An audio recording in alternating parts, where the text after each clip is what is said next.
Hi అండి, అందరు ఎలా ఉన్నారు? నేను మీ వెంకటరమణాని మన లాస్యా ఛానల్ నుంచి.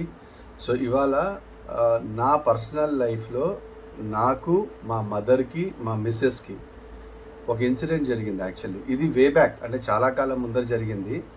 బట్ మేము ఒక ఫ్లాట్లో ఉండేవాళ్ళం. దాని పేరు వద్దులేండి, బాగుంటుంది. ఎందుకంటే మళ్ళీ అలా అపార్ట్మెంట్ అమ్ముకోవాలి. పేరైతే చెప్పద్దు, ఏదో రెసిడెన్సీ అనుకోండి ఒక ఏరియాలో. కానీ ఆశ్చర్యం ఏంటంటే, వీడియోలోకి వెళ్ళే ముందర మాత్రం పక్కా సబ్స్క్రైబ్ అయితే చేయండి. మీ సపోర్ట్ నాకు చాలా అవసరం, మీ బ్లెస్సింగ్స్. అండ్ వీడియో నచ్చితే కనుక షేర్ చేయండి. అండ్ గంట సింబల్ మీద కొడితే కొత్త వీడియోస్ ఏమైనా వస్తే మీకు రావడం అంటూ జరుగుతుంది.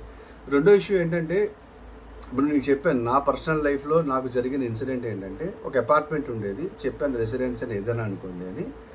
మా అపార్ట్మెంట్కి పక్కన రెండు ఫ్లాట్స్ ఉన్నాయి, ఇటు పక్క 2 ఫ్లాట్స్ ఉన్నాయి. ఓకే, సో మధ్యలో మెట్లు ఉంటాయి. సో ఓ రోజు ఏమైందంటే, అపార్ట్మెంట్ చాలా చిన్నది, అంటే 1000 స్క్వేర్ ఫీట్ అపార్ట్మెంట్ అది. అంటే నేను ఎప్పుడు దెయ్యాలు ఉన్నాయి అని నమ్మేవాడిని కాదు.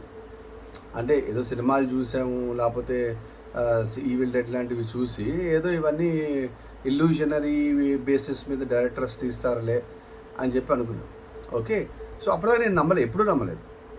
అయితే ఆ రోజు ఏమైందంటే, మధ్యాహ్నం పూట నేను పడుకున్నా. అంటే హాల్కి ఎదురుకుండా బెడ్రూమ్ ఉంటుంది రైట్ సైడ్, అది 6x6 మంచం. నేను ఇలా కాకుండా ఇలా అడ్డంగా పడుకున్నాను. నాకు ఎందుకో డౌట్ వచ్చి ఇలా వెనక్కి చూసేసరికి సక్మని వెళ్ళిపోయింది ఒకటి. వెళ్ళిపోతే నేను అనుకున్నాను సుజాత ఏమైనా, అంటే మా మిస్సెస్ సుజాత ఏమైనా ఒంటింట్లోకి వెళ్ళిందేమో అని చెప్పి, సరే ఒకసారి చూద్దాం అని చెప్పి లేచి వెళ్ళి చూస్తే ఒంటింట్లో ఎవరు లేరు. సరే నేను చప్పుడు చేయకుండా అయితే, అది ఎలా ఉందంటే ఒక బ్లాక్ కలర్లో అనమాట, సప్పని వెళ్ళిపోయింది. విత్ సెకండ్, మిల్లీ సెకండ్ కూడా కాదు, ఇంకా మిల్లీ సెకండ్ అనమాట. ఇట్లా వెళ్ళమని మాకు కనిపించింది. ఎవరు లేరు. సరే నేను ఒక 2-3 డేస్ కామ్గా ఉన్నా, ఇంట్లో ఎవరికి చెప్పలేదు, ఎందుకంటే వాళ్ళు ఏం భయపడతారేమో అని చెప్పి నేనేం మాట్లాడలేదు యాక్చువల్లీ. అయితే ఓ రోజు కాఫీ తాగుతూ నేను మా మిస్సెస్ని, మా మదర్ని అడిగా, మీకు ఏమైనా ఇండివిజువల్గా అడిగా, మా మిస్సెస్ని సెపరేట్గా అడిగా, ఏమైనా మీకు కనిపించిందంటే అవునండి ఏదో సప్పని వెళ్ళిపోయింది అని చెప్పి అందుతాను. అమ్మని అమ్మ అయితే కన్ఫామ్గా ఇక్కడ ఏదో ఉంది అనుకున్నాను. తర్వాత మెల్లిగా మా మదర్ని అడిగాను, నాకు కూడా కనిపించింది అంటాడు. ఇలా వితిన్ సెకండ్స్, మిల్లీ సెకండ్స్లో వెళ్ళిపోయిందిరా. ఇలాగా నువ్వేమో వెళ్ళి చూసావు, నేనేమో తనేమో వెళ్ళాను, తనేమో నేనేమో వెళ్ళానేమో అనుకుని తను. సో భయం అయితే లేదు, ఎందుకంటే మమ్మల్ని అక్కడ ఏం ఇబ్బంది పెట్టలేదు. అంటే ఆ పర్టికులర్ షాడో ఏదైతే మాకు కనిపించిందో మమ్మల్ని ఎప్పుడూ ఇబ్బంది పెట్టలేదు. అది మేము చూసామని చెప్తున్నాం అంతే. ఇన్ఫ్యాక్ట్ నా ఫస్ట్ టైంలో నా బిలీఫ్ సిస్టమ్ అనేది అక్కడ స్టార్ట్ అయింది యాక్చువల్లీ. అయితే ఏమైందంటే, తీరగా మేము డిగ్ చేయగా అసలు ఎందుకు ఇక్కడ ఉంది, పక్క ఫ్లాట్స్ ఉన్నాయి, ఇటు పక్క ఫ్లాట్స్ ఎవరికి కనపడలేదు మాకు తప్ప, లేదా అలా కనిపించి చెప్పలేదా అన్నది మాకు తెలియదు.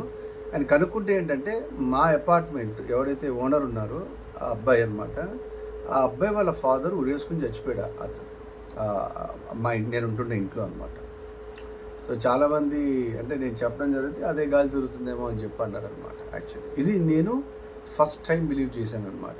ఏదో ఒక నల్లటి రూపం లాంటిది అయితే ఉంటుంది ఆఫ్టర్ డెత్ అని చెప్పి నాకు అక్కడి నుంచి బిలీఫ్ సిస్టమ్ జరిగింది. ఇది నా పర్సనల్ లైఫ్లో జరిగింది కాబట్టి నేను మీకు షేర్ చేద్దామని నేను ఈ వీడియో అయితే తీయడం జరుగుతుంది. వీడియో నచ్చితే యథావిధిగా సబ్స్క్రైబ్ చేయండి. మీ సపోర్ట్ నాకు చాలా అవసరం, మీ బ్లెస్సింగ్స్. Thank you, bye.